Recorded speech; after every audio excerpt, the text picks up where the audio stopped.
Jinggoy, Napoles get court clearance to seek outright dismissal of plunder cases. Senatorial candidate Jinggoy Estrada and alleged pork barrel scam mastermind Janet Lim Napoles were given clearance by the court to seek an outright dismissal of their plunder cases. The Sandiganbayan's 5th Division granted the motions of Estrada and Napoles for leave to file a demurrer to evidence, clearing the way for a possible dismissal of the charges without having to present their own evidence. Estrada and Napoles will now have to file a pleading called a demurrer, a pleading so serious it has to ideally be filed with clearance from the court. If the leave is denied, one can proceed to file a demurrer but at great risk. Bong Revilla's leave was denied twice, so he opted to present evidence. If the demurrer itself is granted, Estrada and Napoles will be acquitted of plunder over the supposed $183 million pork barrel scam. If the demurrer is denied, the officers would have to proceed to the presentation of evidence. What the court said. The 5th Division did not tackle much in the 3-paged resolutions it issued separately for Estrada and Napoles on March 13, released to media only on Wednesday, March 20. The court simply said for Estrada that, after a meticulous examination of the totality of the evidence presented by the prosecution, both testimonial and documentary, the court resolves to grant the present motion of the accused, to sufficiently provide him an opportunity to challenge the sufficiency of the prosecution's evidence establishing the material elements of the offense charged to support a judgment of guilt.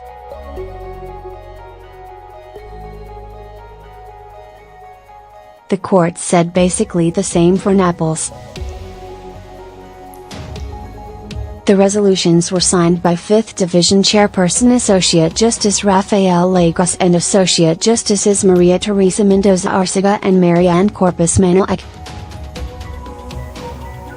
Lagos dissented in the bail grant given to Estrada in 2017. Arcega concurred in that decision, while Manuel is a new member.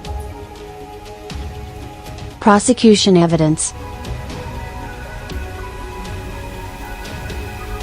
The court noted the opposition of ombudsman prosecutors pointing out that Estrada's ill-gotten wealth has already been established by the same division.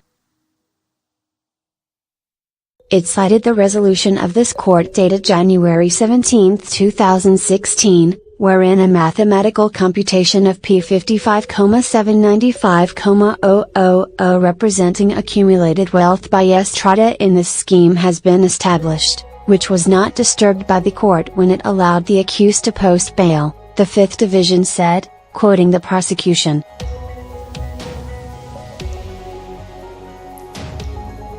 The prosecution also reiterated its explosive Anti-Money Laundering Council, AMLC, report that shows, among others, abnormal rise in Estrada's investments not supported by his statements of assets, liabilities and net worth, sound time deposits and life insurance policies totaling more than $3 million were absent in his sound.